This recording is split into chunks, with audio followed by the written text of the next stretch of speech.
Morphin Legacy presents The Grid.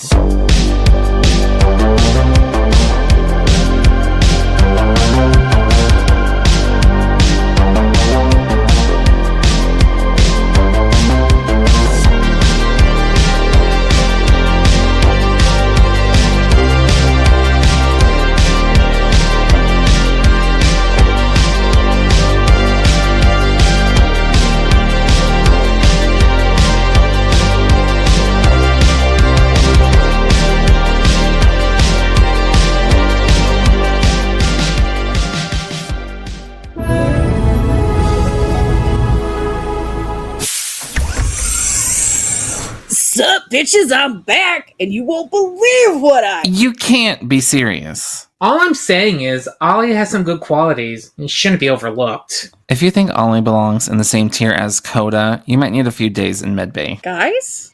Abby, welcome back. I miss you. Sup, little man? What's going on in here? Oh, that Austin and Boss have been going at it for days. Something about Blue Rangers, I think.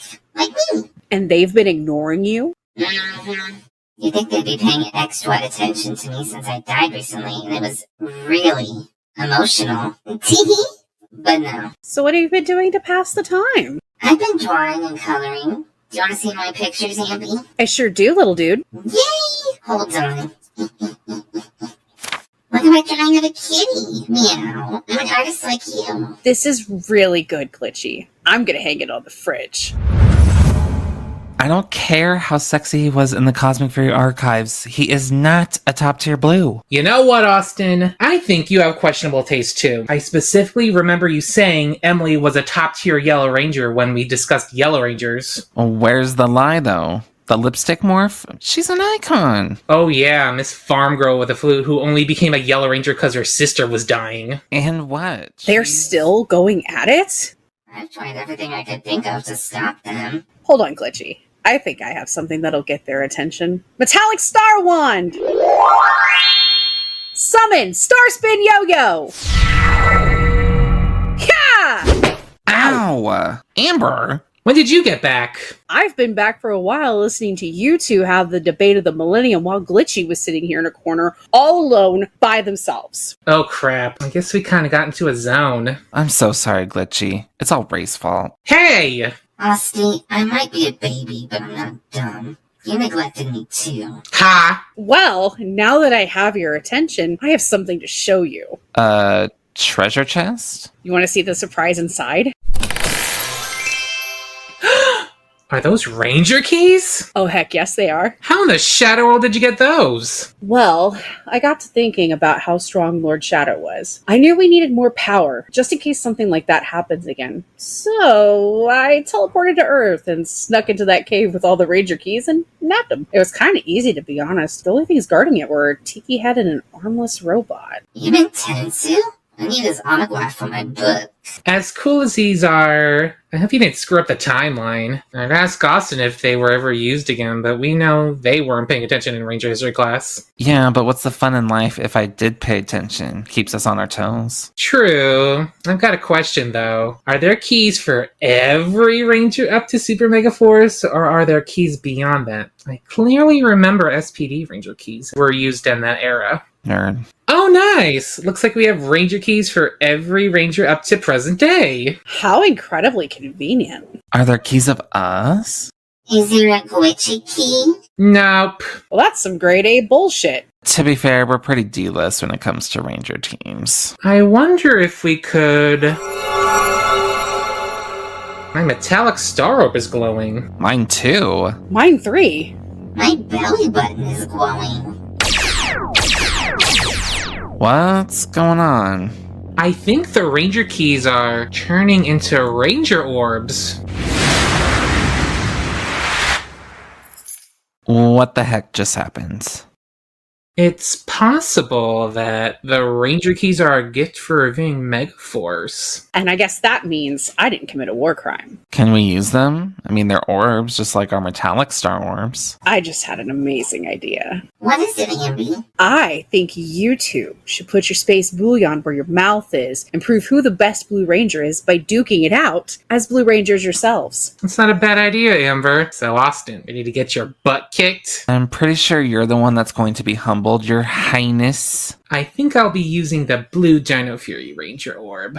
And I'll be using the blue Dino Charge Ranger orb, because Coda is actually a good blue. Wait, how do we use these things?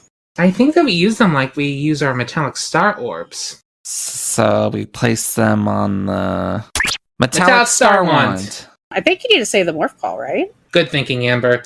Link to Morphin Grid.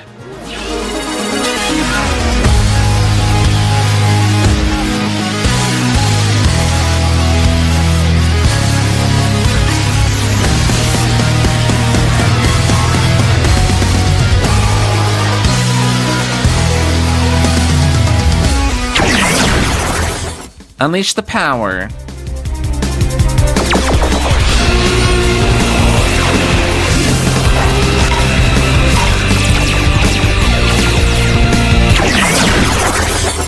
Whoa, it actually worked. This is so cool. Ready to be slashed by my Chroma Fury Saber? Oh, please. I have caveman strength on my side. Hey. Hey, yes! A project has been requested for the Grid Rangers Metallics from Gridmaster Emerald. Are you serious with me right now? Aw, I really wanted to see some bloodshed. Alright, Chica, open request. The Grid Rangers Metallics are required to discuss the history of Blue Rangers. Really? Well, that's a very interesting coincidence. Too bad you didn't get this request days ago, or you'd be done already. Yeah, but before we start, Glitchy, Yes, boss? think you could keep yourself busy while we discuss Blue Rangers? Yeah. Don't worry, I got plenty of coloring books from Chica to color. Well, that's good. Make sure you guys say nice things about me.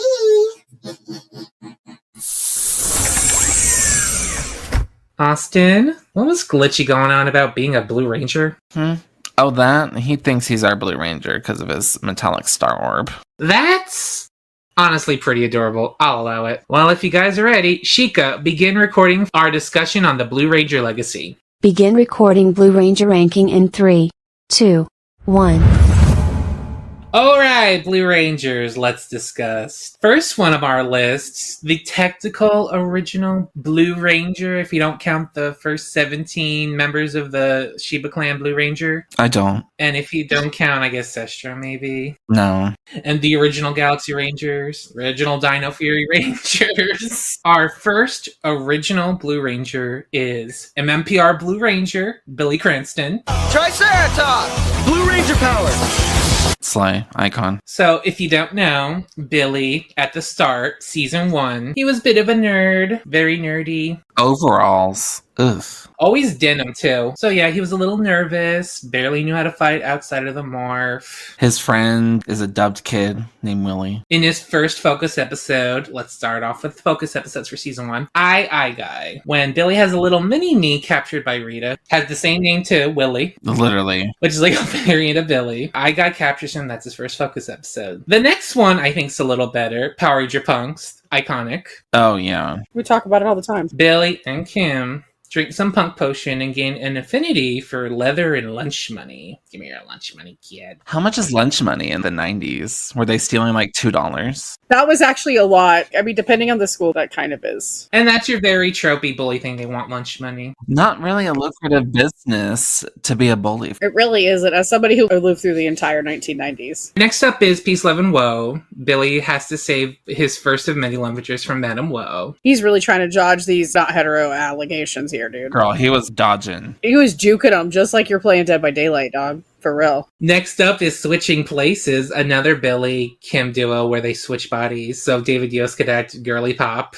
Good for him. Next up is Dark Warrior. Billy learns some martial arts from Trina Uncle, who is also a nerd. And he makes like invisibility potion or something. It was kind of weird. I feel like that's probably my least favorite Billy episode. I have no idea what this is. It's not a memorable episode. It's not a one they put on VHS tape. So those ones like I saw once back in the early 90s and I couldn't tell you anything else about it since then. Yeah, I'm not really going back for season 1. Gun to my head, I don't know what that episode is. Sorry to this man. I don't know her. Up next is something fishy. Billy has a fear of fish, so Rita sends down a fish monster. Right on the nose for those monster designs, I guess. Is it a fear of fish or seafood? Because seafood, you know what you did. Well, I think it's fear of fish. I think I vividly remember there being a flashback where Billy is fishing with his dad or something and he falls into the group of fish that were around him. That would do it. Next up is Grumblebee. Billy gets a B on a test, so Rita sends down a bee monster. Oh my god. Again, really on the nose. That makes no sense. Especially since they commissioned these suits specifically for Mighty Morphin. You can have written an episode around them like getting stung by a bee and being afraid of bees or something. You know what I think would have been a gag? One of them should have been allergic to a bee. Oh, that hits hard. I've been watching Bridgerton. That's it for season 1. Season 2, I feel like Billy's still a nerd and everything, but he's not wearing the overalls. His look has evolved. So he's super smart, but now he's getting hot. It's the she's all that effect. You take off the glasses and all of a sudden they're super hot. Putty on the Brain is his first focus episode with Zach when they're put under a spell by Lord Zed that makes them see their teammates as Z-Putties. So good. That's a VHS tape. Mm-hmm. Opposites attract. Billy's got a crush on one of Kim's friends, so Zed turns his newest invention into the Monster League, which is like a big magnet. After that is the Great Bukala Escape. Billy befriends an alien named Bukala from the planet Bukala, and it looks kabuki. And his last focus episode of season 2, which is probably one of my favorite Billy focused, a Blue Ranger Gone Bad. With this creepy girly. Yeah, there's this creepy girl that like makes a statue of Billy. Like the girly from Hey Arnold. So Reed and Zed turns statue into a Billy clone who's super evil, super sassy, and he likes to lift weights. Good for him. Now we're in season 3, Billy. This is where Billy gets his big glow up, not wearing glasses anymore. Sad to see them go. Pretty much wears the same clothes that everyone else wears. There's a lot of episodes where you see him in a tank top. But strangely enough for season 3, Billy really doesn't get any focus episodes. He does have a focus episode in Alien Rangers, Climb Every Fountain, and this is around the time where the Power Rangers turned into younger versions of themselves thanks to the Orb of Doom. So young Billy is the only one to return to his normal age after he uses like a device powered by the ninja coins. Alright, so yeah, at this point, Billy doesn't have his coin anymore, so he decides to retire from Ranger duties after the Zeo Crystal is revealed to only have 5 people to grant, so he sticks around a bit though, creates some Zords and weapons for the Zeo Rangers, while also going back and forth between Aquitar and Triforia because David Yost wasn't really here for this anymore. Then eventually he decides to stay in Aquitar for an extended amount of time after a situation that caused him to age rapidly and to spend more time with an Aquitian girlie named Cestria. What kind of ending was that for Billy? Essentially, it was just David Yost being like, I don't want to be here anymore. So their way of figuring that out was to be like, hey, he's old now, so we don't have to worry about having David Yost here. And he likes Aquitar. He's been there a few times, so might as well just let him stay there for good. Use some stock footage of him from another episode to be like, oh yeah, I'm back to normal though. But this isn't the last time we see Billy though. He returns like around, 25 years later, in Once and Always. He somehow found his way to Morph again. Good for him. And he formed a tech company called Cranston Tech. He also gains an obsession with Zordon. As we know, Zordon was destroyed in Countdown to Destruction, to the extent of being able to bring someone back, but it's not Zordon, it's Rita. And she destroys an alpha in the process and causes the death of Trini. Cestria is also mentioned in this special, but Billy kind of brushes it off. I think Adam says like, oh yeah, Cestria was talking about you. I was like, yeah, that's nice. We also see him in Cosmic Fury, which was kind of alluded to at the end of that special. Billy talks about wanting to travel the universe and stuff. So he was on Zordnia the same time the Dino Fury Rangers and Squid Ink Inc. were invading it. And he stays with them for a bit. He's in Dino Henge when they get teleported to Eridus and they're stuck there for a few episodes. But he ain't slouching though. He becomes a big help to the team when he developed the Cosmic Fury Morphers out of scrap, which makes sense considering the suits. So we have him to blame for those ugly fucking morphers and suits. The morphers are fine. The suits are a little, ugh. Was it his idea for the foam muscles? Because I need a word with you, Mr. Cranston. Alright, so that's enough of Billy. Let's move on to Billy's ancestor from the Old West, William, who becomes a Blue Ranger in the two-parter Wild West Rangers after Goldar and a monster named Needle Nose travel back in time to attack the Old West. And that is it for him, because he's literally in 2 episodes, and he's just Billy with a cowboy hat. That's literally it. Moving on to our boy Sestro, the Blue Equestrian Ranger. Blue Aqua Ranger power! Due to being a Blue Ranger at the time, he has nerdy qualities. He's the smart one of the team. And like most of the Equestrian Rangers, that's pretty much all you can say about them. They're not that deep. I'm sorry. Oh, I'm sorry, Amber. I heard that disrespect in your voice. You better take it down a tone or two. Don't tell Sestro, please. That's my gang right there. So I guess the closest to him having focus are 2 episodes, one in Alien Rangers. What are you thinking? Sestro is thirsty, so he asks a fish to find some water, and he fights the Wicked Witch of the West, Snuck-Off Witchblade. We also see him in a Zeo episode, Graduation Blues, when he travels to Earth as Billy to assist Aquatar in building weapons for the Equestrians to fight the Hydrocontaminators. That sounds like some war crimes. The Hydrocontaminator is invading. What else are they going to do? They need help. He also has 2 appearances later on. He is in Ranger of 2 Worlds. And he is suit only in Countdown to Destruction. Moving on to the next Blue Ranger on our list. Former MMPR Red, Rocky DeSantos. Zero Ranger 3, blue! He kind of becomes the ladies' man of the season. He has a few love interests. He's already got 2 people he's with. Thank you very much. As someone who ships. The Stone Candy Trio. You goddamn right I fucking do. They're a trio. They are a trio. Trio. Not a lot to say about Rocky. He's very much the martial artist. He's a goofball. So let's talk about his focus episodes. Target Rangers. Rocky has a crush on his study partner, who creates an educational video game that the Machine Empire uses to create the monster Silo. Way to go. A few bad seeds. Rocky somehow makes a plant that can eat metal, which the Machine Empire uses to make a monster out of. Again, that seems to be kind of a trend. He also gets super high after being infected with pollen that turns him into a plant. That's where the nice leaves meme comes from. Hey, nice leaves. Nice leaves? Yeah, you've got nice leaves. Your branches aren't bad either. Trust in me. Rocky has a crush on a blind martial artist and befriends a monster that's faking villain redemption. It's not even hidden. Right when he's introduced, we know he's fake. I mean, you gotta respect the hustle. Mondo's last name. I think this is my favorite Rocky episode. Rocky's jealous of Jason, so when King Mondo grows, thanks to the Sword of Damocles, he attempts to fight him solo. The Sword of Damocles is hanging over my head. That ain't no lie. Is that the episode where he says door? Yeah, that's the episode where he says door. That's iconic.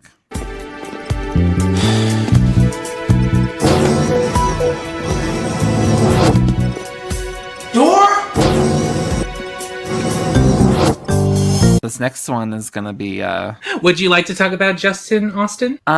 yeah, sure. Thanks for passing the baton. So we have our Blue Turbo Ranger, Justin Stewart. Shift into turbo!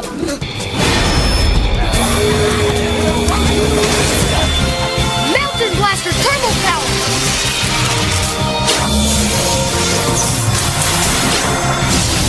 Who makes his first appearance in the Turbo movie. He's kind of introduced in a way where he's an orphan, I guess. He's like on the bus with the girlies, not singing along, just sit down, you rock on the boat, or whatever. It's row, row, row your boat. Same thing. He sneaks into Rocky's hospital room and he finds out the Rangers are the Rangers. Rocky breaks his back, I guess, falling out of a ring. So that's his way of retiring from a Power Ranger duty. That's so disrespectful to Rocky. So Zordon is like, yeah, you're like 5 years old, you're ready to go into battle. Child soldiers. I guess teenagers isn't much better, but girl, he's like 10. This is just a kid with attitude. I think Justin just went up to the power chamber and was like, hey, make me a ranger. I'll tell everyone who the Rangers are. And he's like, yeah, sure. Watching it now, it's very cringe. But as a kid, I thought Justin was cool because he was a kid that was a ranger. That was the whole point. 1000%. Moving into his focus episodes, shift into Turbo. We were introduced to Justin for those who didn't see the movie. Apparently he's smart now, so I guess he gets to go to high school so he can still use that set. Because everyone graduated in the premiere. The Rally Rangers. Justin competes in a soapbox derby, and that's it.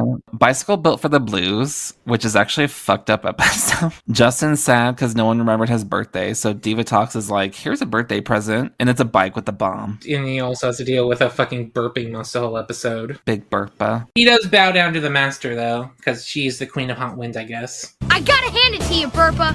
When it comes to hot wind, I bow down to the master. That was such a weird fucking scene. That makes no sense. What a weird flex. He's stressy depressed, no one remembered his birthday, but it's revealed that Austin. Obviously, they did not forget his birthday. They were just planning a surprise party with his dad. Maybe they should have forgot his birthday. It would have done him some good. The whole dad thing, it's just so funny because he does it like in 3 different episodes. It's also just obvious, girl. We saw this trope in Mighty Morphin season 1. You think they forgot, but they didn't. The kids have grown up since then, so I think they're hoping that people forgot. Alright, what's the next episode, Austin? The Whole Lie. Justin is blasted with a beam that forces him to lie. Don't lie to your parents, kids. Lying's bad. It was another detonator plot. Porto was like, oh shit, you saw the detonator. I'm gonna have to create a monster that can make you lie. Alarmed and dangerous, Justin's having trouble with bullies and almost morphs to deal with them. He even whips out his turbo morpher key like a switchblade. He's got to do what he can. He's got a shitty little bowl cut. I see why he's getting bullied. He's also 5 years old in high school. Okay, young Sheldon. The Robot Rangers. This is kind of like a Twilight Zone episode. Everyone get replaced with robots? No, bitch, you're a robot too. Was this a dream? What was this? No, it was an actual episode. Zordon and Alpha 5 created robot duplicates of the Turbo Rangers and sent them to Earth to see if they could be people and be Rangers alongside the Turbo Rangers. It's a very weird episode. They just did that without telling anybody. Maybe they did, but the Justin thought he was actually Justin until they went to the power chamber. That's fucked up, though. That's like a whole question of, are robots alive? Are they even here? Are they reality? Like, are they trying to replace us with AI? Oh, well, the next episode, Beware the Third Wish and Gardener of Evil. First of all, why is this episode titled 20 miles long? They're 2 episodes. Oh. It's a 2-parter, kind of. It's about Justin wanting to make a wish to see his dad. He didn't get a wish, but his dad actually does come back to me, and he does the Dad! A little strong man. Justin gets bitten by an ant, which causes him to get super strength for a little bit until his strength blocks him from morphing. Chased into space, Justin retires from ranger duty after the Turbo Rangers decide to travel to Eltar. Divatox blew up the power chamber. There's a lot going on here. This is all happening during the finale when Divatox blows up the power chamber, and then Justin's dad is like, hey, I think we have to move. He's like, move? But I got my friends here. Your friends will fucking pay our rent, so... Turbo's one of those seasons that really doesn't deserve to have one of the best finales because the season is That finale goes so hard. Chase into Space is one of the best finales. Directed and written by Judd Lynn. Mwah. That's not the last we see of Justin. He's back in space. True Blue to the rescue. He's coming to the assistance of the Space Rangers when they're captured, and he's able to morph into Blue Turbo thanks to Stormblaster. Somehow. Yeah, because the crux of this episode is that Stormblaster escapes from Divatox because they're captured in the Chase in the Space finale. So he comes to Earth, and then Astronomer wants him, and then he just goes to Justin and is like, hey. Hey, girl. He's like, what? What little car? Is little Timmy stuck in the well? Well, the Rangers are captured, and he somehow had the blue turbo morpher with him. It was in the little passenger compartment thing. Glove box. Glove box, there you go. I don't know how he has it. The powers are destroyed. Who cares? They're back. Who cares? Let's talk about TJ Johnson, the Blue Space Ranger, formerly the Red Turbo Ranger. Power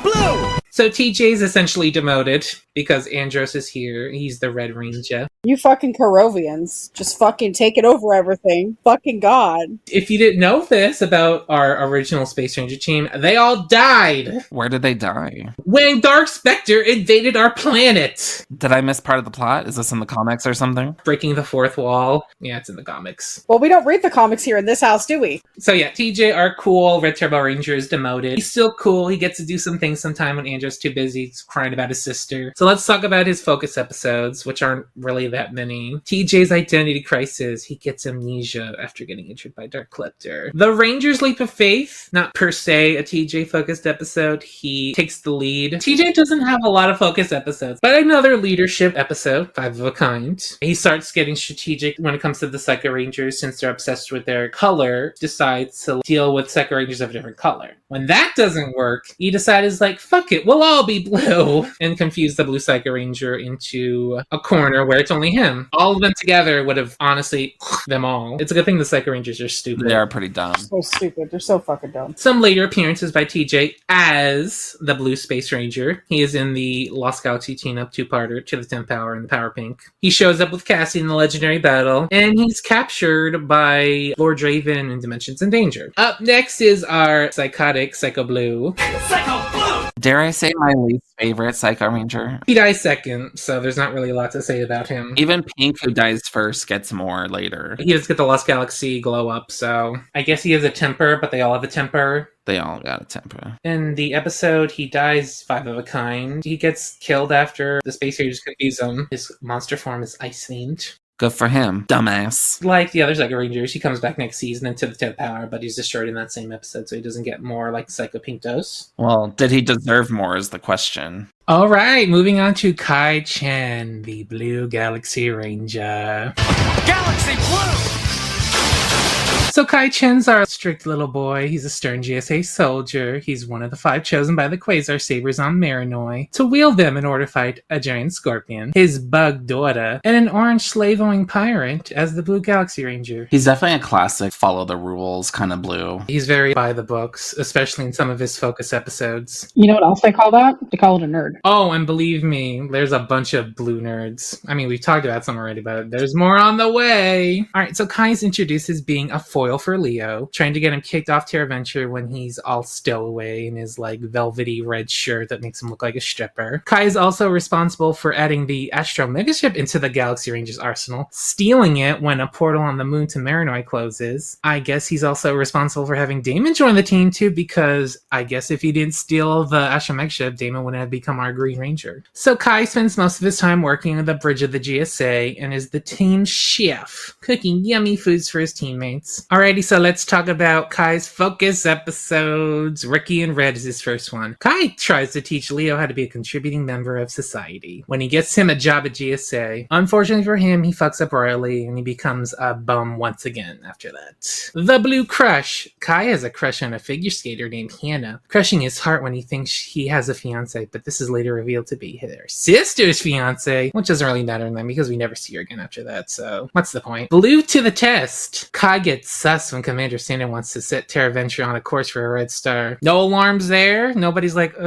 what's wrong with Commander Sanden? Maybe we should not listen to him. He's gonna kill us all. Causing him his job until he beats up Commander Sanden and locks him in a closet. Enter the Lost Galaxy. Kai befriends an ancient warrior that tries to obtain the Galaxy Book prior to Deviat using its power to open up a portal to the Lost Galaxy. So Kai is essentially the reason why Lost Galaxy ends up in the Lost Galaxy. Way to go. Post Lost Galaxy, Kai shows up in one team-up, Trakeena's Revenge, when the Galaxy Rangers come to Earth when Trakeena somehow survives and ends up on Earth and tries to power up by stealing people's life force. Does anyone else have anything to say about Kai before we move on to our next Blue Ranger? I like him. I feel like there's nothing to dislike. There's nothing to like obsess over for me. Lost Galaxy isn't really known for its deep characters. They're fun characters. They're not really that developed. He's fine. I like him. He's a cutie. I want to pinch his cheeks. He's like one of my favorite nerdies, little nerd boys. I want to give him a swirly and then feed him a cookie afterward after he gets cleaned up. Okay, so let's move on to our next Blue Ranger, Chad Lee, the Blue Lightspeed Ranger. Chad was playing with Shamu at SeaWorld when he was one of the 5 chosen by the What Austin? The government? To defend Marina Bay from Demon Attack as the Blue Lightspeed Ranger. Beyond his aquatic talents, he is also a skilled martial artist, showing off these skills for many of his focus episodes. A lot of his focus episodes revolve around him kicking butt martial arts style. He also has an affinity for mermaid girlies. Who doesn't? He's the water one, so of course he's got to get the mermaid girl. He's also one of the few non-Red Rangers to get a battleizer, which is a giant gun that blasts ice at people. Alright, so let's talk about his focus episodes. up to the challenge. Chad tries teaching Kelsey Tai Chi when the director of the Deadpool movie, I'm not joking there, so he attempts to kick some ass for some street cred. Chad ends up kicking his ass, of course, until he sells his soul to Vipra, but Chad is able to free him of this influence, and he becomes a contributing member to society. The chosen path. Chad's former teacher, Master Tamashiro, is disappointed in Chad, giving up his training to become a Power Ranger. Yeah, because Power Rangers don't use martial arts to fight monsters, right? No. It's all about the pew pew pew! Well, for me, it is. I'm not lifting a finger. You use your arrow to just blast at people. You don't do the hi-yas. Who has time for that? He gets so jaded, his teacher teaches a literal demon his training. That's just crazy. He's a literal demon. However, Chad shows his badassery by kicking his ass unmorphed, and he gets his respect from his master again. So all is good. Ocean Blue. Power Rangers decides to rip off the Little Mermaid by having Chad fall in love with Psycho Yellow. I mean, a mermaid girlie named Marina, who is used by Vipra, to lure him into a trap. Neptune's daughter. We go even more Little Mermaid by having Marina be the daughter of the king of the ocean, Neptune. But this is also the episode where a demon that could actually get in water steals King Neptune, trying to cause massive dehydration around Mariner Bay. I still feel like that's a plot hole. How is this demon allowed to enter water when that's their one weakness that we've been told over and over and over and over and over again? They do mention that this is like the one demon that could survive being in water. I don't care. There's this one episode where the demons have to put an egg in water to make it hatch, and I'm like, hello? There's also another scene where Bladlings are like swimming in the water. I'm like, what the fuck? There she go. You see what I did? There she went. You may be going into a fucking tangent. Back to Neptune's daughter. So Marina goes even more Little Mermaid and gets legs. Every day is leg day. Monday, Tuesday, Wednesday.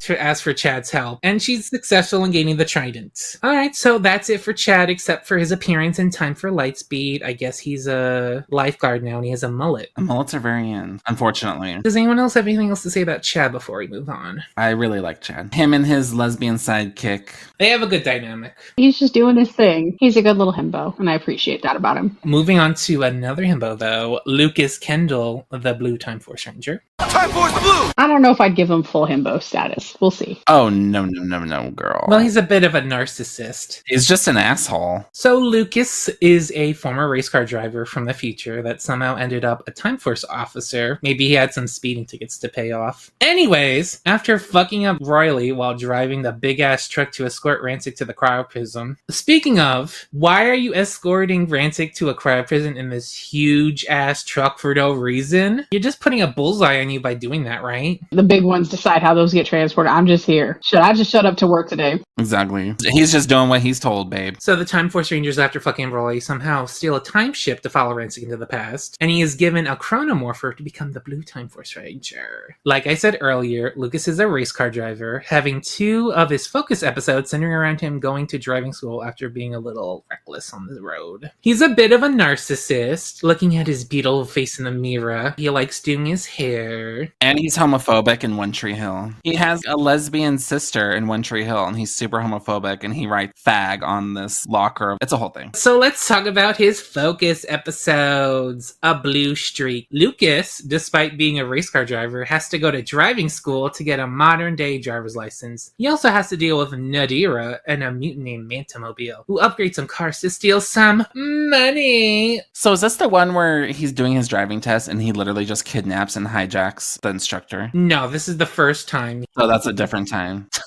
They're the same thing. There are 2 episodes where Lucas gets a speeding ticket or something. He has to be forced to go to driving school. And there's some like car shit he has to deal with Nadira too. I think he did deal with some stuff with the driving instructor. But the other one is when he hijacks it. How many episodes is Time Force? 40 something? 40. You're going to repeat stories somewhere. 35 of them are about Wes and Jen. How much can you really do with Lucas? He's just a driver. He drives cars and he looks pretty. Next episode, Bodyguard in Blue.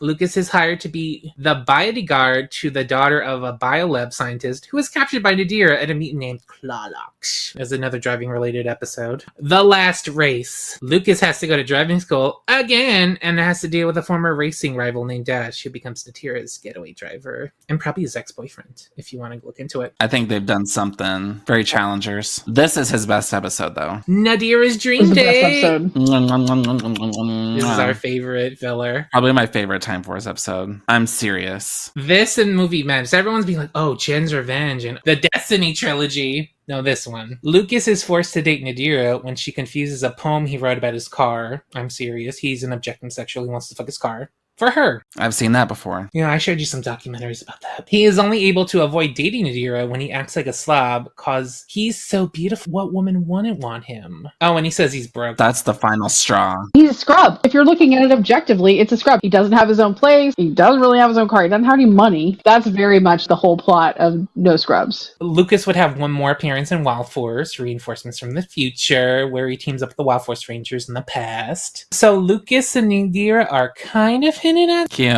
Love it. Hyperforce. Thanks for ruining it. All right, anything else to say about Lucas before we move on to Wild Force? No, the show had nothing to say about him either, so. If you are not a red or a shade of red, you're not doing anything in the season. I'm sorry. You're overlooked, honeys. Moving on to Max Cooper, the Blue Wild Force Ranger. Sergeant Shark! Max Cooper was a bowling prodigy prior to being chosen by the Shark Wild Sword to become the Blue Wild Force Ranger and the third to join the Wild Force Rangers. Max is the youngest of the team, being treated with less respect due to that, except for Danny, who's his best friends. And they were roommates. I am using the biggest quotations right now. Girl, they go traveling around the world after the finale, so. It's literally them being married. They deserve it. They did really good. You can't tell me. They deserve each other's. Never surrender. Never give up! Speaking of never give up, that's his first Focus episode. Max! Never give up!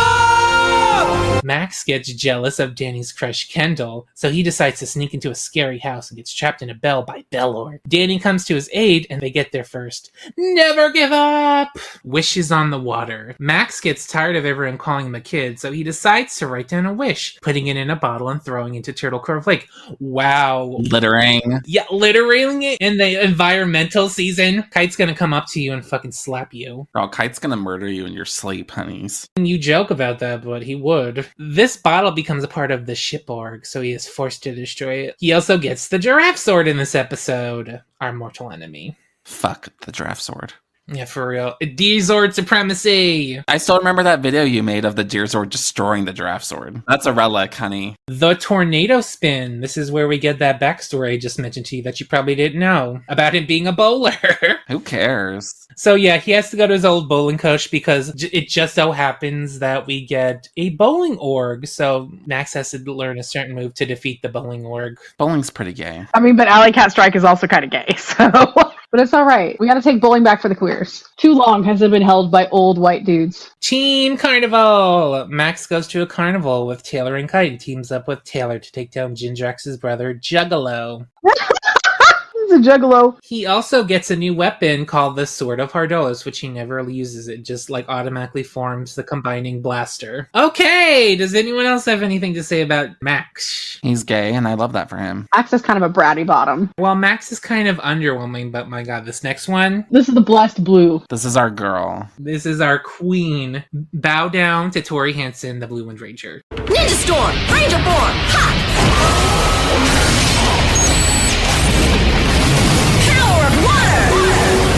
So Tori Hudson, our surfer girly and a member of the Wind Ninja Academy's water sect, is chosen to become the Blue Wind Ranger to fight Lothar and his evil space ninjas because she's the last one. And she kind of lucked out because everyone got sucked up and turned to little balls. Like I said, Tori's a surfer girl, spending most of her time doing that. And when she isn't whipping the boys with her sassy remarks, she's the sassy one. But speaking of the guy, she does have a budding romance with the other Blue of the team, Blake. That goes nowhere because she's a lesbian. Maybe because Dino Thunder. Blake doesn't doesn't read as somebody who would eventually be her type, though. So let's be honest about that. They all do extreme sports. Have you not seen Extremely Goofy Movie? Come on. 2000s extreme sports. Bradley Uppercrust the Third. Thank you very much. Yeah, Romance and Dino Thunder didn't even mention. Kira crushes on him. And Trent's right there too, so that was kind of awkward. But yeah, she ends up graduating from the Wind Ninja Academy at the end of the Storm. Becomes a teacher there. Slay. Okay, so let's talk about her focus episodes. This is literally one of the best episodes, period. I'm serious. Bless this one. Beauty and the Beach. Tori gets lured into a magazine shoot by Mara Capri, who creates an unhinged clone of her to break into Ninja Ops, which Tori is able to beat by melting her in water. I'm melting. Let's just take a moment to appreciate Clone Tori. What an icon. Everything she says is a meme. Everything. You think you're funny? Bring it on, girlfriend. I'm just gonna put a compilation right here, you'll see. What are you doing? Move it! Hey, Tori seem a little tense to you, bro? Nothing! Move it! Now! Tori, that's the guy! What guy? That's the guy from the beach, remember? Whatever. Can we just go? Hey, what's up with you? I thought you were like all into him and... Can we get there, please? Anything you can do, I can do better. Except pet clothes. And what is with that hair? You think you're funny? Bring it on, girlfriend!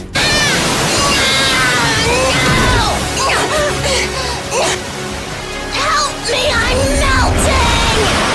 Snippet good. While Shane and Dustin are dealing with an environmental summit, Tori is sent down to obtain a new weapon, the Turtle Mace, which she gets after a scuffle with Mar and Capri by trading some ugly-ass clothes. Pork chopped! Tori uses her ninja skill back and forth between a movie date with the Moto Bros and watching Shane's compete in one of the 1,000 skateboard competitions he has to deal with. Boring. But this is the episode where we get the iconic quote, I'm sorry. My friends are in the popcorn and I have to save them. price of admission right there. Why is she on a date with both brothers is my question. That's weird, right? And I think that's them trying to give Hunter something. They didn't really give Hunter anything. When we talk about Red Rangers, God, we're having nothing to say about Hunter. Oof. He's the crimson one. Dark red. I love Thor. Tori has to deal with Blake and Cam love bombing her when they're both exposed to a love potion. Cam gets her acne face wash. That's so offensive. Do I have acne or something? That's kind of calling a bitch out. Blake gets her a socket wrench set. Because she's a lesbian. Please. He's putting the pieces together. He's like Charlie from Always Sunny with that board in front of him. Got it.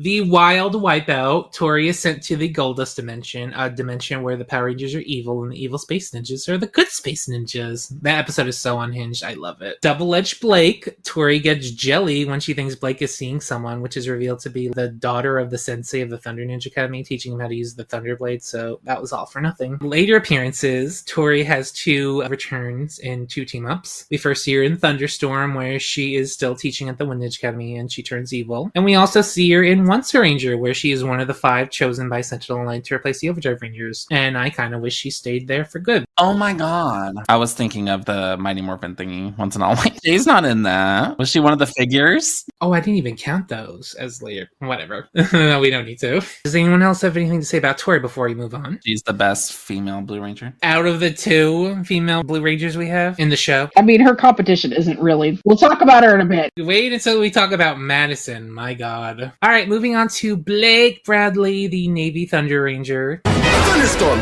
Ranger form! Ha! Blake Bradley is one of the Moto Bros, adopted by 2 Thunder Ninjas, and is taken in by the Thunder Ninja Academy after his parents are killed. He assumes it's the sensei of the Wind Ninja Academy because Lothar tells him that after he attacked and captured his academy. So yeah, he's not one of the smarty pants blues, unfortunately. No, he's a lunk, and he's one of the lunks that I like. So after being given a morpher prior to his academy getting captured, he becomes a lackey for Lothar for a bit until he learns the truth that Lothar was the one that killed his parents. So he goes on some journey for a bit, gets brainwashed again, and joins the Wind Ninja Rangers in fighting the evil space ninjas. Besides being a Thunder Ninja, a lot of Blake's focus is on being a motocross rider, which he ends up doing professionally for his post-Ranger career, and having a thing for Tori, which is completely abandoned when he shows up in Dino Thunder. He has a thing for Kira in that. So, focus episodes. Thunder Strangers Part 2. Blake saves Tori from a monster attack in order to find the location of Ninja Ops so he could capture Sensei. Pork chop, like we said earlier, there's some date with some kung fu movie marathon. I Love Lothar falls in love with Tori with a love potion. Tongue-in-cheek, Blake and Hunter visit their adopted grandmother in the woods and are captured by Slobgoblin. Double-Edged Blake, he's taught how to use the Thunder Blade. Down and Dirty, Blake and Hunter get into a little argument because Hunter thinks that Blake was unfair in some race, and that causes friction when they're fighting Mara, Capri, and Shimatsu in their Zords. Alright, so let's talk about some later appearances. He has one appearance in Thunderstorm. He comes back for that. He becomes a famous motocross racer and fights with Kira. Does anyone else have anything else to say about Blake before we move on? Boring. It's not that he's unlikable, it's just he doesn't have anything going on. He's kind of basic, I'll admit that. But someone who isn't basic, let's talk about Ethan James, the Blue Dino Ranger. Tricera power! Ethan James, being in a dinosaur-themed high school season, is, of course, a nerd. However, being 2004, he's not an overall-wearing Coke glasses nerd. He's a tech nerd. I wish he did have glasses. That'd be kind of hot. He'd be unstoppable. As long as it's a good set of glasses. A lot of his focus is about him wanting to hack into some kind of system, like turning the water sprinklers on the Premiere or using his computer to translate some hieroglyphics. Hack the planet. He's also a comic nerd, competing in video game tournaments and wanting to go to a superhero movie instead of going to prom, which is totes relatable. Despite Ethan being a nerd, he also gets a love interest in Cassidy for a few episodes, which was a little weird. They're very opposite-y. They break up a few episodes later when the two figure out they don't have a lot in common, which, yeah, that was kind of unique for Power Rangers. Usually when they want to do a love interest subplot, they act like that it's their one and only and they'll never be able to find someone else. That's just their one and done. I guess except for Tommy and Kim. That was like the only other time I could see that. When Ethan bonds with the Blue Dino Gem, he gains his civilian powers, since this is the Disney era, gaining the ability to make his skin as strong as Triceratops skin. Alright, so let's talk about some of his focus episodes. Game On. Ethan wants to be at a game called Wizardwood and uses a device to gain the secret code. This device is hacked by one of Mesogog's monsters, which causes Ethan, among others, to be trapped in the game, and also releases the Triptoids out of this game, so we have Ethan to thank for the Triptoids. Leader of the Whack. Ethan exposed to a personality-altering meteor, causing him to become a gym bro, because that's his recessive personality trait, I guess. Bully for Ethan. Ethan is harassed by Taizon until he uses his computer system to improve his soccer kick. A star is torn. Ethan tries online dating that pairs him up with Cassidy. This starts a few episode arc where the two attempt to date. Tuchenhaken's curse. Ethan deciphers a curse that gives him bad luck and brings an ancient pharaoh named Tuchenhaken back to life. He takes on Tuchenhaken alone, breaking the curse when he destroys him with his flying bike, the hovercraft cycle. Say Tuchenhaken 5 times fast. Tuchenhaken. I can do it. Tuchenhaken. Disappearing act. Ethan goes on a date with Cassidy that ends up flopping, so the two decide to break up amicably. Boo. Oh, so you like Ethan and Cassidy? Yes! They're very opposites attract. I like that. That's like one of my favorite tropes. Oh my god, Ethan has so many focus episodes. My god, isn't it lovely? It's a 3 Ranger season. Ethan, who is the reigning champion of a game called Detonation Man, gets humbled when he's beaten by Devin. How embarrassing. House of Cards. Ethan is shown to have an obsession with a card game called Dragon War, specifically called the Ruby Dragon that Elsa steals to turn into a monster. Okay, so Ethan post-Ranger life, he shows up technically 3 times. 2 times in SPD, History, where he goes to the future, and Wormhole, where the SPD Rangers go to the past.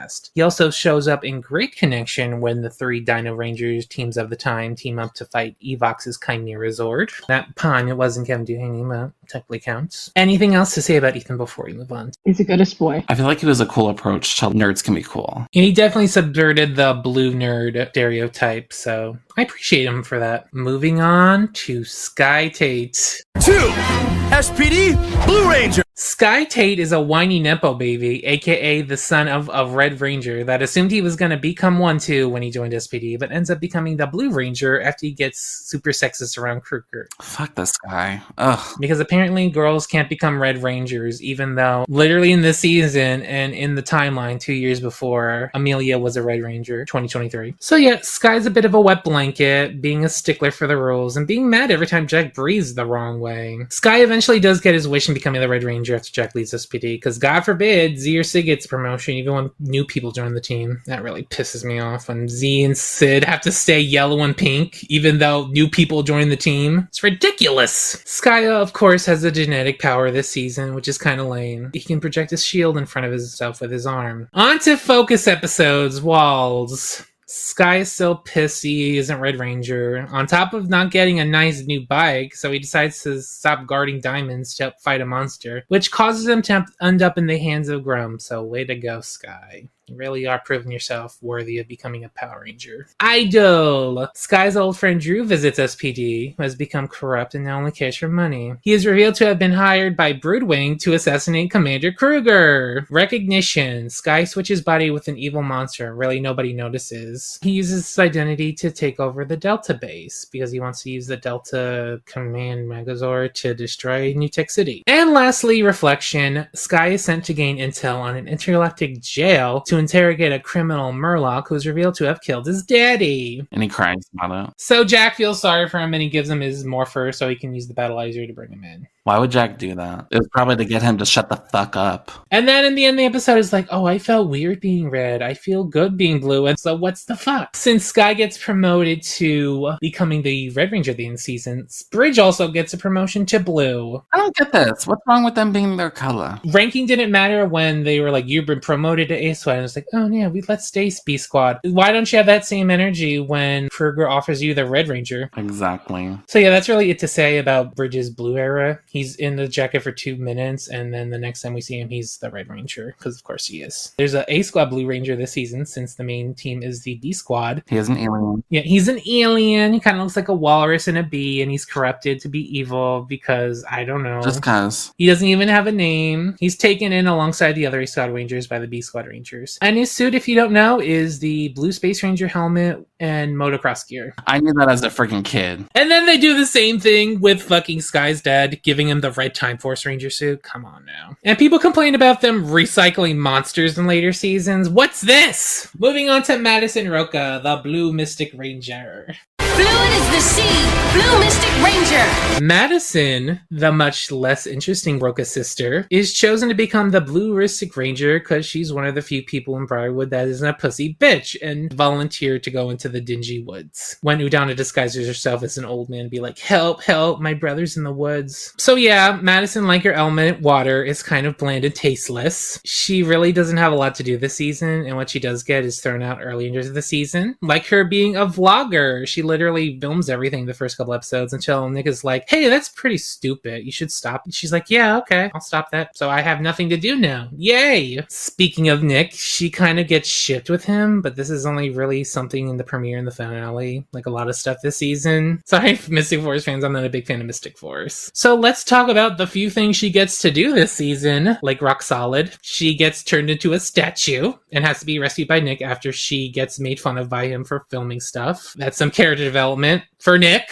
like all of Mystic Force. Long ago, Madison, who's afraid of frog, kisses one that saves her from a monster vac, revealing that he was actually Daggeron, the Solaris Knight. Ranger down! Madison gives Genji a pep talk after he runs away from home due to him being jealous of Fireheart. The Light! Madison, who acknowledges her lack of focus, splashes some water on a fire monster and still doesn't get any focus. And lastly, the finale, Mystic Face Part 2. Madison gives Nick a good tongue lashing after he tries to give up for the 100th time. That was something, I guess. Don't they end up together? Kind of. He leaves his baby blanket with her and says, I'm gonna come back for it. And she's like, okay. Okay. I'm just gonna work at the little record shop. Alright. Does anyone else have anything to say about Madison before we move on? Girl. No. She's nothing burger, and it's sad. It's so sad because Urara was a really great character in Magi Ranger, and they took so much and didn't even give her any of that. They can't even copy the sister stuff between Vita and Madison that Urara and Hoka had. Alright, so moving on to another Blue Ranger. God. I know, this is just a barrage of Blue Rangers we don't really like. I'm sorry. God, alright, Dax Low, the Blue Overdrive Ranger. Kick into overdrive! Blue Ranger! Dax Lowe was a stuntman prior to being hired by Hartford Industries to pick up some jewels for them, becoming the Blue Ranger. So yeah, Dax is annoying, he's hyper, he's the goofy goober, and he can jump really high thanks to some genetic powers they gave him that they barely use, so I don't even know why they gave him genetic powers this season. Just cuz. They gotta check the box. Dax ends up this season wanting to be a director. Good luck with that! He has a rich friend that owes him one, so maybe he directed that HASBRO movie in Beast Morphers. That's what I call a Nepo baby. Or maybe he directed Kung Fugitive with Steel. I got a real director for that. Okay, his 2 focus episodes. Heart of Blue. Dex falls for a random civilian that he saves from a monster, Mira, who is revealed to be a white ninja lady who's trying to steal the Scrolls of Neptune from him. Lights, camera, Dax. Dax auditions for a movie despite being a full-time ranger and gets the part. He drops out, however, when his teammates are getting their ass kicked by Moltor and Camdar. No shit, what the fuck are you doing? You don't have time for this? Some seasons, sometimes you get to have like your life, but Overdrive's they're looking for shit on top of being ranger, so did you really need an episode where it's like, oh, I gotta step up and be a ranger 10 episodes into the season? Way to go. Not another one. Oh my god. Oh god. Morphin Masters, help me. Alright, Theo Martin, the Blue Jungle Fury Ranger. With the stealth of a jaguar, Jungle Fury Blue Ranger! Let's just not and say we did. You know what I mean? No, we have to. We gotta go through the legacy. Theo is one of the 3 chosen to guard a chest containing Jaishi, but whoops! Jared actually releases, so it's up to Theo and 2 others to head to a pizzeria to get some sunglasses in order to become the Blue Jungle Fury Ranger. He's very narcissistic. He's very full of himself. He thinks he's hot shit. Thinks he can do anything, which can get annoying, but he does get humble a lot, which is satisfying at least. At least some of the times where he's like, he thinks he's hot shit, he kind of humbled. It's not hard to humble him when he's like 4 foot nothing. He also has a weird thing with Lily where they have no chemistry. They have brother-sister vibes, and it's kind of weird they paired them up, especially since the actors Jason Smith and Anna Hutchison were dating at the time, and they have way more chemistry to those 2. Speaking of Casey, has some unfiltered hatred for him early on, which I get because Casey's a tall drink of water and Theo is Theo. It's kind of weird and it's kind of funny that when Theo morphs, he grows like 3 feet like Justin. Except they don't even acknowledge it. They're just like, yes. Of course, Theo's journey ends with him becoming a pie shop master, but still working at Jungle Karma Pizza for some reason. I mean, that's the economy for you. You become a pie shop master and you still have to have a minimum wage job. Probably making some bucks.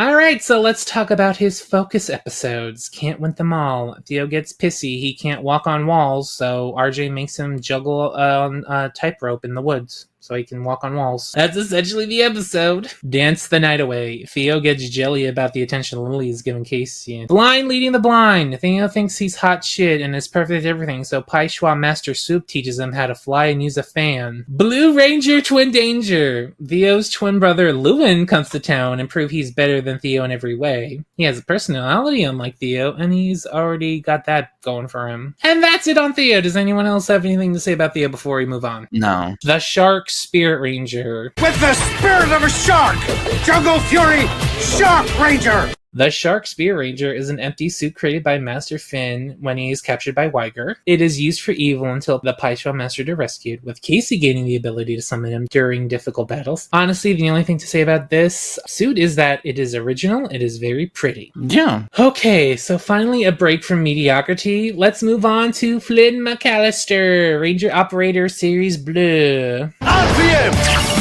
Getting geared! Our Scottish lad. Flynn is a Scottish lad desired to help people, but his father, who was a mechanic, told him to buckle down and join him in this business to become a mechanic, which he does. He does this until the world literally ends, heading to Corinth with his father, and proves himself in being a hero after stealing a bus and saving people in the wasteland prior to the city shields of Corinth being raised. He is then recruited to become one of the 3 Ranger Series operators, becoming Blue, of course, gaining a lion bus sword and the ability to freeze time for 10 seconds. Girl, what good's that gonna do? 10 seconds? So a lot of Flynn's focus is aiding the team with his mechanical skills, updating current weaponry, and building things like the road attack sword. His Scottishness is also a big part of his character. Red is the perfect one, black is the brooding bad boy, green is the clown, and yellow, well, she's the girl. So what are you supposed to be? I'm Scottish! He also has a budding romance with Gemma. She's asexual, baby. Her brother is not the same, though, because red and gold. We're shipping it. We're taking it to the shipyard, and it's sailing. They do have that episode about the medal, so yeah, I could see that. Flynn's life post-Vengic has him updating the computer systems, of course, with his daddy. Aww. So let's talk about his focus episodes. Ranger Bleu. In Flynn's backstory episode, we learn that prior to becoming a simple mechanic, he wanted to be a hero and tried multiple jobs in this effort. And his other focus episode is Not So Simple, which is just him and Gemma doing shippy things and making the road attack sword. Alright, moving on to Kevin. No last name. The Blue Samurai Ranger. Samurai Ranger, ready. Kevin descends from 18 generations of samurai that hailed from the Shiba clan, a group of 5 samurai that were able to hack their paintbrushes with Morphin grid energy to morph into samurai-themed Power Rangers, with the samurai that Kevin descended from being bleu and harnessing the element of water. And by coincidence, Kevin wanted to be a swimmer, and like all the other samurai rangers, his descendants found their way to California, and at the time before Kevin was recruited, he wanted to compete in the Olympics as a swimmer, or the Pan Global Games. We forgot about that until Beast Morphers that it's called the Pan Global Games. Whoopsie. However, these plans are squashed when Xander wakes him from his medicine hangover. And of course, he becomes our blue boy. Kevin, like his element, is a wet blanket, a stickler for the roles, and to quote Negatron, boring. He's also kind of an asshole, especially when Antonio wants to join the team because he ain't a true samurai. Says the team of samurai led by the whitest boy from Big Time Rush. Are you kidding me? There is not a Japanese person in this entire cast, which is kind of sad. Red should have been. They shouldn't have been descendants. Red could have been Japanese and then just recruit friends or some shit. Yeah, because all the other samurais died out. Yeah. 18 generations, but most of those generations are Japanese. It would take a bit to fully not look any kind of Asian, but also genetics is genetics. He's also, to quote Negatron again, a kiss ass. He always tries to get some gratification from Jaden. He wants to bottom for Jaden so bad. That's why he didn't like Antonio. Sorry, red and gold, yet again. Alright, let's talk about his samurai focus episodes. A fish out of water. A fish out of what? Woda. Kevin is given the task of fishing for a lost folding Zord, a swordfish, succeeding thanks to some random fisherman that should have been Antonio. They literally introduce a fisherman. He has no name, he has no backstory. He could have been Antonio. We could have gotten some foreshadowing. There she go. There she go. I'm trying to fix the season in my head, I'm sorry. You can't fix perfection, Ray. I've got a spell on blue. Kevin falls under the spell of a Nylok Matamon, who's so bad. I'm a bad man. He's so cunty. The blue and the gold. Kevin gets stuck by Antonio so that he can copy his morning routine, and the two team up to fight a sticky Nylok. Literally, it's sticky. Super samurai. Kevin's choice. When a Nylok eats a samuraizer, Kevin decides to check in on his old swimming buddies, taking over for a swim meet when one of them gets injured. And honestly, it's just an excuse to see him shirtless, which I appreciate. A sticky situation. A lot of sticky stuff this season. Mike and Kevin are forced to get along when a Nylok glues them together with a sticky substance. Fun fact, tactically, Kevin's the only Samurai Ranger we don't see unmorphed in Megaforce, because we see Jaden in that Samurai episode. We see Emily and Mike unmorphed during Legendary Battle. And tactically, we see Antonia and Mia because they reuse Everyday Fun in a Megaforce episode. Don't count. If you want to be technical, it just makes it funny because it's funny that Kevin's the only one that doesn't show up in Super Megaforce in some way. Well, like the material. But speaking of Megaforce, oh god, let's talk about Noah, the Blue Megaforce Ranger and Blue Super Megaforce Ranger. Bite of the shark! Megaforce Blue! Super Megaforce Blue!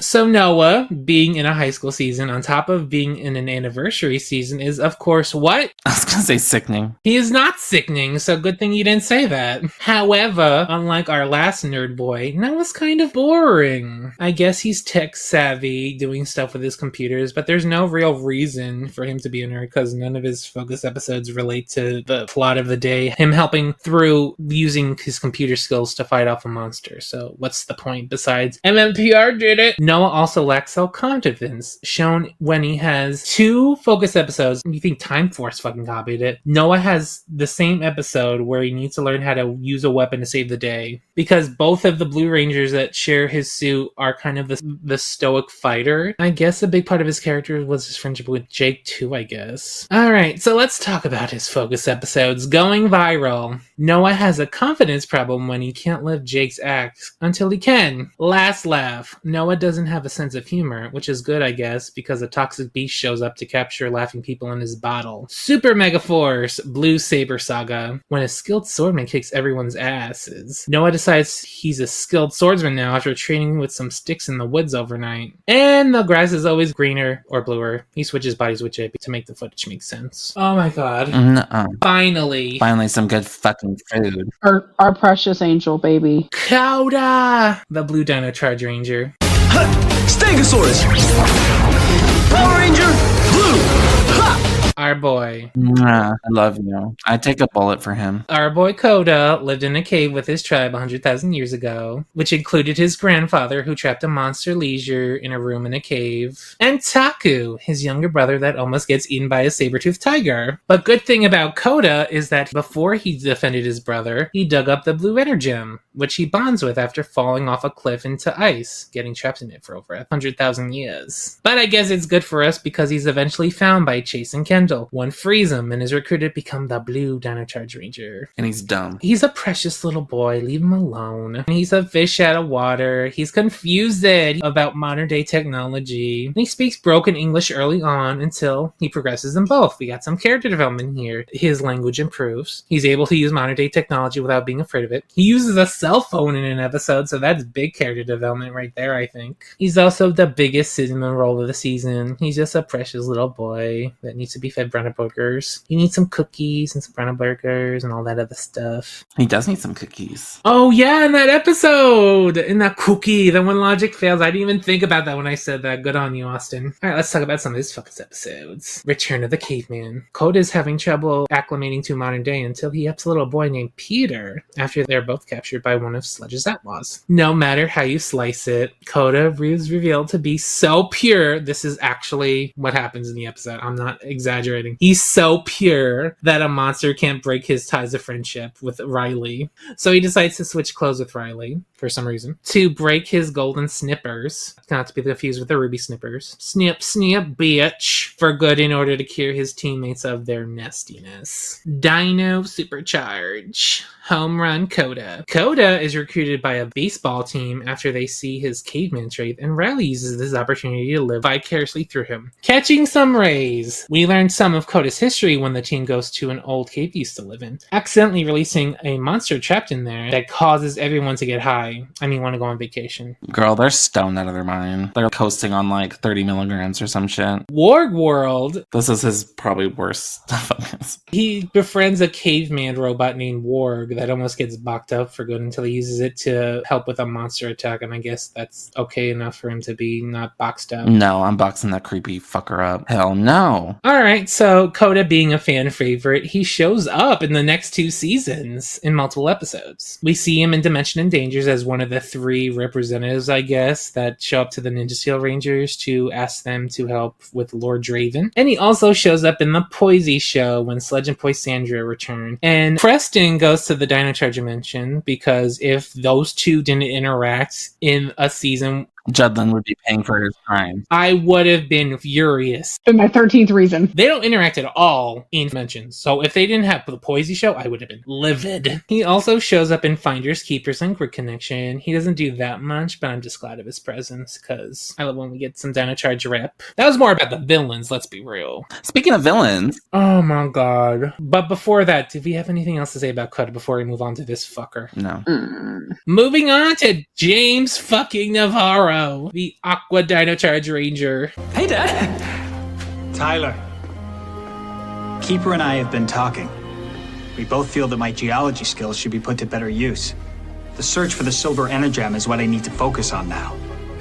Wait, you're leaving? So this fucker is the father of our Red Ranger, Tyler Navarro, who ghosted his son for 10 years after bonding with the Awkward Energem during an attack from Fury. He says it was for his own protection, but come on now. It doesn't take that long to take down Fury. He just wanted to hang out with his boyfriend, so he left his wife and kid. He just wanted an excuse to hang out with his old pal Rusty in a cave. But I guess he eventually meets up with his son when he's like grown ass and he doesn't have to deal with fucking child support. When he's brainwashed into thinking he's a T-Rex. And at this point, you'd think he'd stick around for a bit since, you know, we haven't seen him in 10 years. Get close to your goddamn adult son. He's a piece of fucking shit. The second he could get away from his son, he takes the opportunity to get the fuck out of town. He just shows up whenever the Aqua Rangers in Sentai footage, essentially. We done clowning on James fucking Navarro? Clowns himself. I don't really need to work that hard. Alright, moving on to Preston Chen, the Blue Ninja Steel Ranger. Ninja Steel, blue! Preston Tien is a high school student attending Summer Cove High School that lucked out into bumping into Bertie Romero the day he falls out of the sky with the Nexus Prism, becoming the Blue Ninja Steel Ranger when he pulls out the Blue Ninja Power Star. Preston's entire character is pretty much dedicated to magic.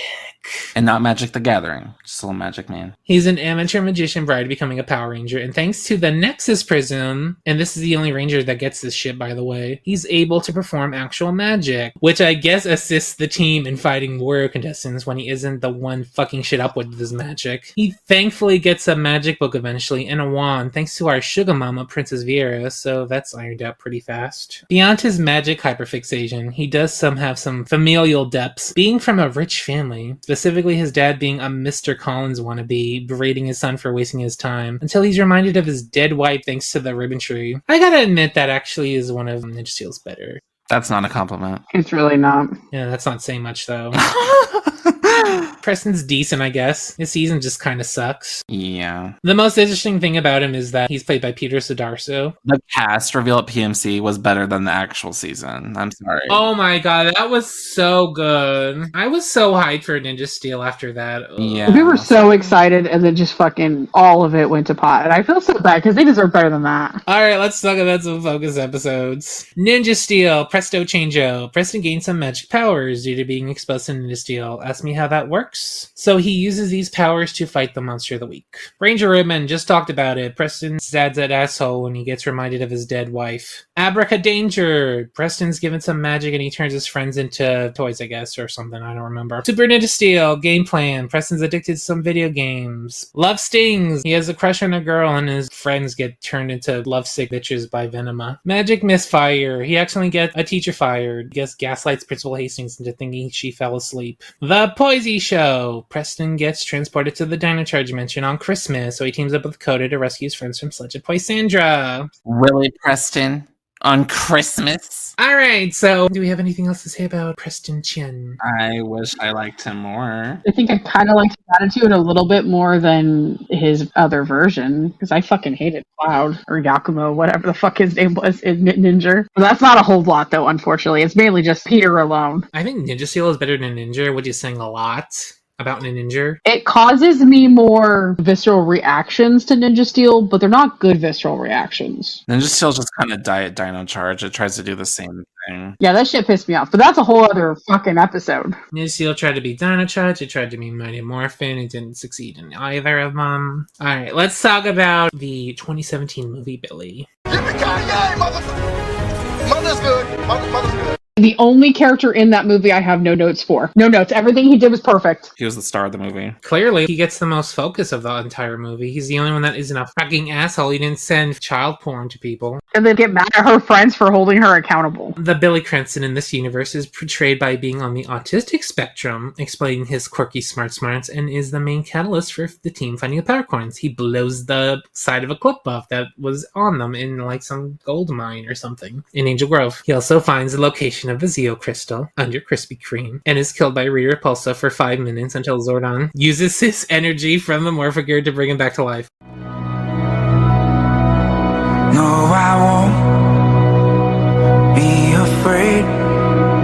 No, I won't be afraid. Just as long as you stand by me.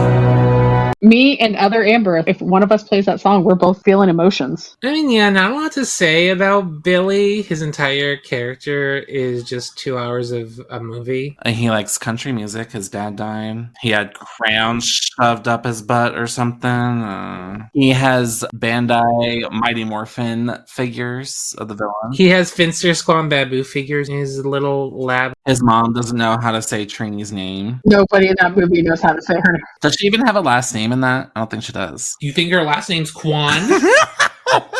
Alright, so let's move on to Mama's boy, Ravi Shaw, the Blue Beast Morphers Ranger. Activate Beast Power! Honestly, Ravi's kind of a surprising character to me. When he first starts out, he's the by the books blue. You think he's going to be like a Sky wannabe, but there's some depth to him. We learn that he is interested in the arts. He's a closeted artist because his mom is the commander of Grid Battle Force. So there's like a little nepotism there, but he proves himself to be a perfect soldier, and he's chosen to become the Blue Beast Morphers Ranger. And due to him being the son of Commander, he has to give up a lot of what he loves. For instance, Roxy, he has to break up with her before they both become Rangers. And he hides the fact that he's into the art because his mom thinks it's a waste of time for like a season and a half. I'm bisexual. That's the thing. That's the trouble. He really tries really hard to hide out. He fucks up Smash's brain because he found out about it, and he's like, ooh, Ravi, I would have kept it secret. You know, though, boo, come on now. I'm not gonna out you to your mom. Coming out is hard. But he does eventually come out in a situation where he can't hide it anymore, and his mom accepts him. And oh my god, that scene where she talks to him about it, oh my god. My black cold heart warmed up. The lies are bad enough. But what's even worse is that my attitude kept you from being true to yourself. I love you, Robbie. And you can share anything with me. And I will always listen. I promise, okay? Tell me,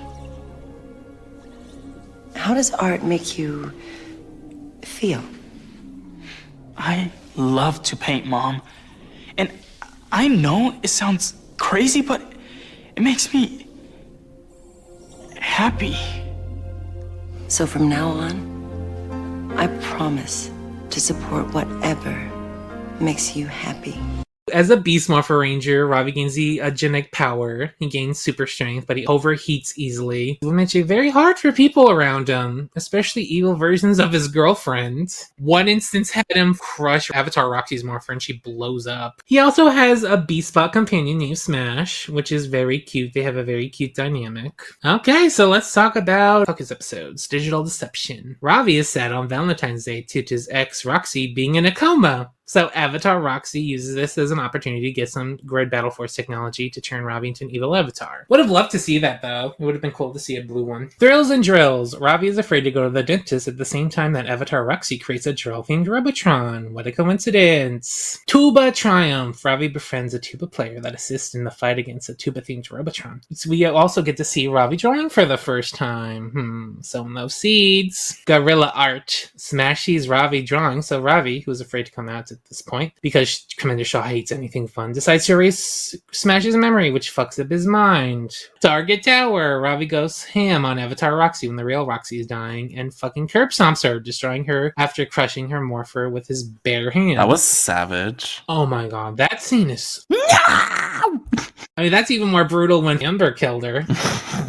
Beat the shit out of her. Artists Anonymous. Ravi anonymously paints a mural on the side of a building without asking, and tries everything in his power to hide it from his mom until he has had enough and comes out to her. Going ape. Ravi has an argument with Roxy after she thinks he's cheating on her with a girl named Stacy. Who the fuck is Stacy? So Ravi gets his frustration out by beating the shit out of Robo Roxy. Remember that meme I did of Roxy holding up her phone? It's like Sean Cody or some shit. Oh yeah, I remember that. That was fucking hilarious. And lastly, boxed in, Ravi gets really hyped for the Pan Global Games. Me too, girl. Maybe he wants to see like shirtless men. Absolutely. Alright, does anyone else have anything else to say about Ravi? I love him. His hair is absolutely perfect. I don't know what's in that New Zealand water, but it does wonders for that. Not a strand out of place. Alright, let's talk about my boy, Alia Kana, the Blue Dino Fury Ranger / Evil Blue Dino Fury Ranger / Blue Cosmic Fury Ranger. Tricera Fury, Blue Ranger. So he starts out as an asshole. Wow. He's new in town, too. He's new in town at the start of Dino Fury. He moves to Pine Ridge with his mama because he's a big old mama's boy, which is very cute. I love their relationship. It's very cute. So while him and his mama are researching Dino Henge, he meets the future Pink Ranger Amelia when he captures him in her ghost net, and he scoffs at the thought of Ghost. How dare you? Ugh, supernatural stuff in Power Rangers universe? Never.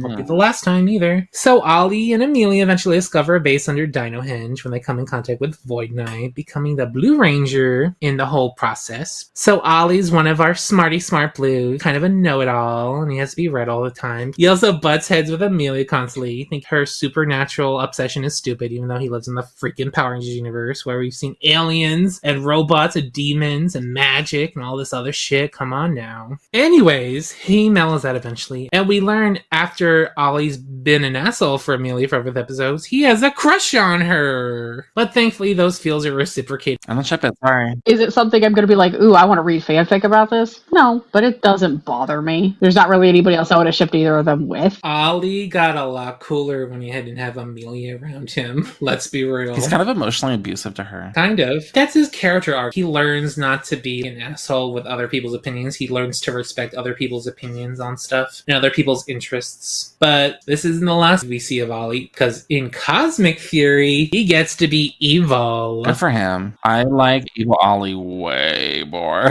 He acts cooler. He dresses cooler. My god, the fits he has in Cosmic Fury. He has a better suit than any of his teammates. He does eventually turn good again, going back to where he was in Dino Fury, but with a worse looking suit. That's a downgrade. Let's talk about his focus episodes. Cut off. Ollie gets really hyped for a camping trip and has a shit ton of little devices to help him, which ends up benefiting them when they use them to pop a device that prevents them from teleporting. Old foes. When a revived Lord Zed comes to cause some mischief on Halloween, it's up to Ollie to save his friends. Storm Surge. Ollie helps Hobby with a story but gets distracted when a disguised Sliger entices him with a new laptop. Crossed Wires. Ollie helps Izzy into activating some sort of bomb because Ollie's the smart boy. New Leaf. Ollie meets up with his old teacher who calls him a smug bitch that nobody wants to befriend. He then takes it to heart when his smugness gets all along turned into a tree after shading Amelia for like the 1,000th time. Love Hate. It's Valentine's Day and Ollie wants to ask Amelia out, but after Amelia shades him, he tries to get out of it by saying he likes someone else. And this is also the episode where Ollie gets turned evil by Lord Zed, and he's used to find Rafcon's location, but he's eventually cured when Amelia admits her feelings for him, and the two start dating. Too bad that doesn't work out in Cosmic Fury. Guilt Trip. Ollie gets distracted by dating Amelia to the extent of not doing important work for his mama, so tries to leave her on red by sending Ion to help her in Japan when a spark starts attacking people with baked goods. He apologizes later on to his mom for his negligent work and snapping at her. That's about it for his focus episode. Nobody really has any focus episodes in Cosmic Fury. It's more like just a long... It's just a story. There's no focus episodes. But he is turned evil, like I said. He gets to shine being evil, being sexy, getting better clothes, getting a better suit than anyone else. Until he gets his stupid Cosmic Fury suits that's used for like 5 seconds. But wait, we still have one more Blue Ranger to discuss. So Cosmic Fury decided to treat us with Heckle becoming the Dark Dino Charge Ranger. Dino Charge, Dark Ranger. I wasn't big on Cosmic Fury, but this was exactly what I wanted. This was the pièce de résistance, getting Heckle in this goddamn suit. After Dino Charge cock-teased us with him becoming a ranger, and they didn't deliver, we finally get it in this season. So Heckle, one of the many Dino Charge villains, who somehow ends up in the main dimension, I don't know how he ends up there, but he's there, is revealed to have used the Dark Energems to become the Dark Dino Charge Ranger. How does it happen? I don't care. He uses his former street cred as a baddie to befriend Squillia Nair, who has a crush on him. I mean, she should have read the room. That's so real of her, though. Of course she would be a hag. Come on. So yeah, he uses that to gain intel for the rebellion, but ends up getting captured and sent to one of Zed's prisons. But we do see him team up with the Cosmic Fury Rangers and Billy to fight off the army based in Pine Ridge, freeing and liberating Pine Ridge from Lord Zed. Same. And then we never see him again. He's only in like 2 episodes, but I'm glad we got that. I love Heckle. I'm glad he became a ranger. I'm glad I got to have a ranger by him. I mean, technically Thankfully, we did see Heckle as the Dark Dino Charge Ranger in the comics. I'm glad we got to see Heckle and Ryan Carter morph into a Power Ranger. Could you imagine if we covered the comics in these rankings? We'd be here for like another 4 hours. There's like 5 million blues in that shit. There's like 20 different versions of Billy too. No thanks. All right, top 3 and bottom 3 blues. For me, my top 3 are Coda, of course. We love our little cinnamon roll. Tori, we love our queen. And TJ, because he's iconic. We love TJ. All right, Austin, what is your top 3? My top 3 is Tori, Coda, and Ravi. Amber, top 3. Coda. Everybody's gonna say Coda. Well, obviously Tori. And then Movie Billy. All right, so bottom 3. These are going to be the same. Probably Theo for one. Dax, and maybe Kevin or Noah. They can share it, I guess. They could share a third. Austin. Well, my number 1, and I thought this was going to be your number 1 as well, James Navarro. James fucking Navarro. Can't believe you forgot our eternal blood feud. He's our arch nemesis. If he has no haters, all 3 of us are dead. Exactly. He is the Kim K to my Taylor Swift. Number 2, I said Sky. And 3, I said Theo. Okay. Amber, is it just James Navarro 3 times? Yeah, it's just James Navarro 3 times. And maybe Sky if you have to maybe break it up. All right, do you have anything else to say? Are we good? Blue's a good color. It is a good color. Let's have more girl blue rangers, though. I know, I wish I had more. There's a lot of smarty pantses. There's a lot of stoic ones. There's a lot of fighters. All right, are we done? And we're good. And there we go. We're done. So now are you two ready to duke it out for real? Oh god, no. I'm exhausted. Yeah, I think I should spend some time with Glitchy after ignoring him all day. I wanted to see those Ranger Orbs in action, though. Don't worry, Amber. I'm sure there'll be plenty of opportunities to use them in the future. What was that? Our doorbell? Doorbell? We're in space! What, you never heard of an intergalactic mail carrier? Oh my gosh, I remember the one I had on Aquatar, and it had a creepy looking tongue. Let me see what's up. Looks like we got some packages. Here's one for you, Austin. Oh, slay. It's my advanced copy of The Tortured Rangers Department by Riley Griffin. I had no idea Riley was a budding musician. Yeah, he's a tortured queer artist. Like me. Who's the other package from? Oh, it's from Gridmaster Emerald. The card reads, Dear Grid Rangers Metallics, here is one of the gifts I leave from the Grid. I think you're really gonna like him. P.S. Before you ask, yes, I know Amber stole the Ranger keys, and yes, they're your gift for completing the Megaforce. I am in the clear, yes. What did he mean by him? The gift has pronouns? There's only one way to find out. It's a white little Rexy? I guess these are good for completing Dino Charge. Is he really alive? Because I remember little Rexy being a scrappy little guy. Hold on. Let's see if there's a... Oh, there.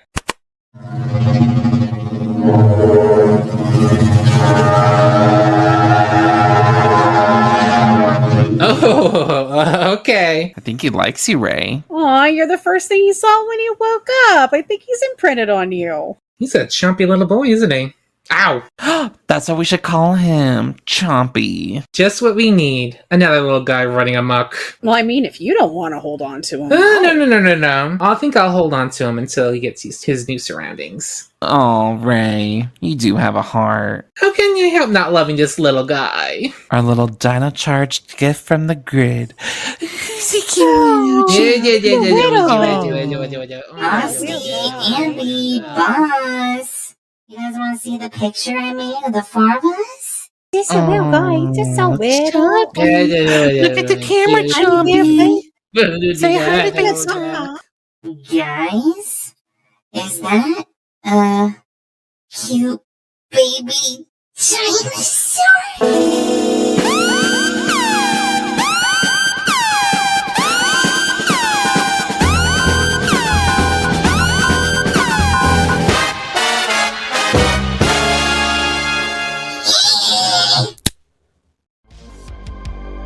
This has been a Morphin Legacy production, bitches!